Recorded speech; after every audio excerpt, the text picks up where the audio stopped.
I've had a weird day today. Let's start with that. I went to a networking party this evening and bumped into 2 people that I used to work with. And the most exciting thing, I stood next to Derren Brown this evening, and there are very few people in this world who I look up to and respect. Derren Brown is one of those people, and I was stood like this far away from him. Sadly, I didn't get to speak to him, but that's not the point. Anyway, my vlog for today is going to be based on actually a link that a friend of mine put up on Facebook about some scientific study that's about to be published that basically talks about how it's proving premonitions, how it's proving that the human life journey, whatever you want to call it, is in some way mapped out.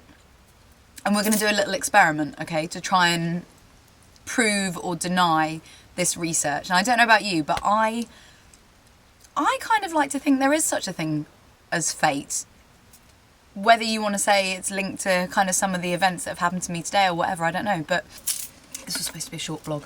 I want to do a little experiment. This research that's just about to be published is based on a variety of different tests. I'll actually get the link and put it in the writing box down below on YouTube.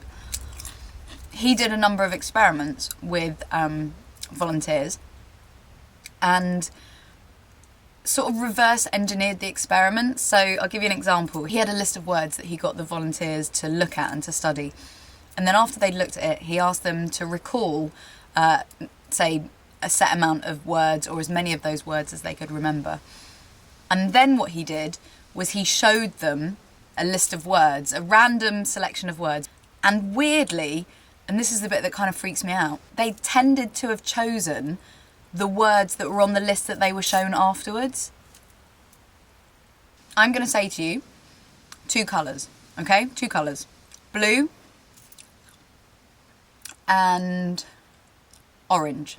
Fix one of those colours in your mind, and then I'm going to stop recording, and then in the edit I'm going to flash up a colour, okay? This is what they also proved in the experiment. If you're just picking one colour in your head, the law of averages, or the law of mathematics, or whatever the law is, the law, would say that you 50% of the time get the same answer that I would choose, and 50% of the time you wouldn't. What this guy found in his research is that 53% of the time people were getting the right answer. So it was only a small percentage more, but still there's something at play that isn't just the law of averages. Fix one of those colours in your mind, blue or orange or blue, fix that colour in your mind. We'll do this experiment, I'll be back. So the colour is, drum roll please, orange. All right, so I've picked orange. How many of you picked orange and how many of you picked blue? In the comments bar, put it down the bottom. Don't say obviously the colour that you picked, because then that would like ruin it for everyone else. But just put in there whether you got it the same as me or different, the same as me or different. And then I'll try and add them all up, and then we'll all be part of some crazy experiment to see if people actually do have a predetermined future, or whether we are victims of free will. Who knows? Anyway, I'm going to bed now. Good night! The future's bright. The future's orange.